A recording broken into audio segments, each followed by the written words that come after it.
This is the first video for Chapter 9, which is all about collusion. And so collusion is when companies get together and fix prices higher than they would be under competition. And so as we've seen, profits can vary considerably depending on the market structure. In perfect competition, there's no economic profits, same as with monopolistic competition. With a monopoly, you get your highest economic profits, right? And the thing to remember when we're talking about collusion and oligopoly in general is that the industry can't do better than a monopoly profits, right? That those are the highest profits that you can get. And if firms have a choice, they will collude, right? If we assume that firm's goal is to maximize profits and collusion can raise those profits, if they have that opportunity, they will do that. So there's a great quote from Adam Smith in The Wealth of Nations that gets quoted all the time. He says, "People of the same trade seldom meet together, even for merriment and diversion, but the conversation ends in a conspiracy against the public or in some contrivance to raise prices." So we've known that for hundreds of years, and then the question is, all right, well, why do they do it, and what do we do about it? So there's two types of oligopoly models.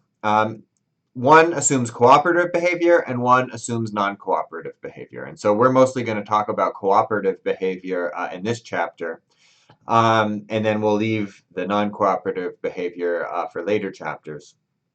So we can either have explicit collusion. So this is where firms establish formal agreements to determine price and production levels and form a cartel. This used to be legal in countries like the United States, but it no longer is. But then we can also have tacit collusions, right? When firms coordinate without explicit communication, contract, or agreement. And so this is obviously a lot harder to identify, and it's a lot harder to prosecute when firms do this. So collusion is illegal in the United States, right? We noted in, I think, Chapter 1 that it's been illegal at least since the Sherman Antitrust Act in 1890. But it still happens today, both explicitly and tacitly. So now, obviously, when it's explicit, they need to be secret about it, but they can still write something down between them, and certainly there have been examples of that. And tacitly, of course, it's much harder to identify, but we'll talk about some examples in this chapter that make tacit collusion easier. So just some examples that we're going to talk about a little bit later in the chapter. One was the U.S. Steel Company, where Judge Albert Gary regularly hosted Sunday dinners with leaders from competing companies to discuss and set steel prices. Now, this was in the early 20th century, so it was after the Sherman Antitrust Act was definitely illegal, but it lasted for almost 10 years. That's obviously more than 100 years ago, but as recently, from 2000 to 2006, there were 6 companies that participated in an international conspiracy to fix LCD panel prices. And so, that's been going on fairly recently, and we'll give some more examples as we go through the chapter. So over the last 40 years, there are numerous examples where airline companies have attempted to collude on price. And so I'm going to give you an explicit example in a minute, but there have been tacit examples as well. And I think the most recent clear tacit example is for the checked bag fees, right? And, as soon as the leader came out and said, we're going to charge for checked bags, all the other airlines said, oh, yeah, we are too, except, the ones who are sort of outside of the traditional industry, firms like Southwest and JetBlue.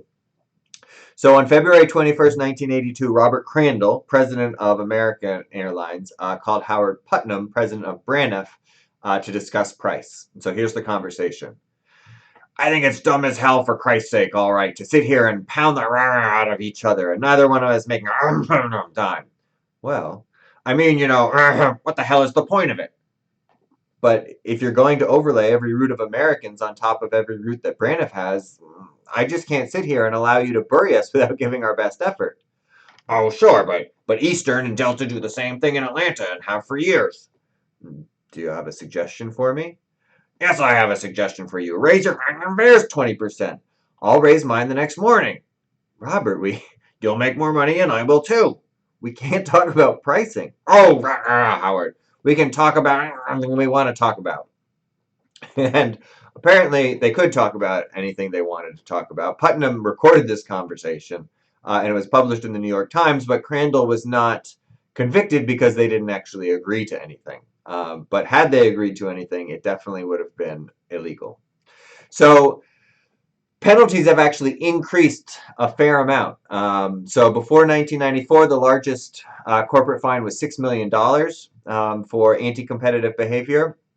But since 1996, there have been 18 firms that have faced over $100 million in fines. And total antitrust fines have increased over 400% from 2000 to 2009, and were $1 billion in 2009. In addition, only 37% of violators were sentenced to jail in the 1990s, but that number has risen steadily over the last 10 years, reaching 80% by 2009. Now, I'm not sure about the numbers since 2009, so over the last 10 years or so. My guess is that they have gone down, but that would be an interesting question. So if it's illegal and you're likely to get fined or go to jail, why would you form a cartel? And so these are the questions we're going to try to answer in this chapter, right? What motivates firms to form a cartel in spite of strict antitrust enforcement? How do firms make price and output decisions when they are members of a cartel, right? So how do we decide with a monopoly? We know, okay, we're setting the price and output right here on the demand curve. But if there are 3 firms or 4 firms or 5 firms, how do we split that up? What are the welfare implications of cartels? And what economic and institutional factors encourage or discourage cartel formation?